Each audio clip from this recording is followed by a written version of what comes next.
In the heart of a bustling city where countless stories go unnoticed, lived a homeless man who had known little but hardship. He watched as people passed by, their lives seemingly filled with abundance, while he struggled to find his next meal. One day, he spotted a priest and approached him with a prayer. He asked the priest to speak to God on his behalf, for he was tired of receiving only a small portion each day. He said to priest, "Father, can you ask God to give me everything that's meant for me just for one day? So I can live a fulfilled life, even if it's just for a day." Priest agreed to speak to God. The priest, moved by his request, prayed with whole heart, asking God to grant the homeless man's request. And God, in all his benevolence, looked down upon the priest and spoke, "There is but one sack of grain left in his destiny.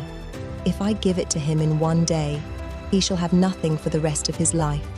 The priest, not deterred, asked God to grant this final wish to the homeless man, knowing the desperation that weighed on his heart. God, moved by the priest's sincerity, agreed to give the homeless man whatever remained in his destiny. A few days passed, and to the priest's surprise, the homeless man was no longer homeless. He had become wealthy, helping those in need and living a life of fulfillment. Confused by this, the priest once again prayed, seeking to understand the secret behind this man's transformation. He prayed to God again, asking answer. To this, God said, "When I gave him that last sack of grain, he shared it with those around him.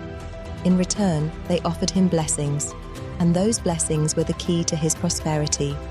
The homeless man's act of selflessness had unleashed a wave of goodwill and abundance that would change his life forever. Priest was very moved by his kind act. And so, in this humble story, we learn that sometimes it's not what we receive, but what we give, that shapes our destiny.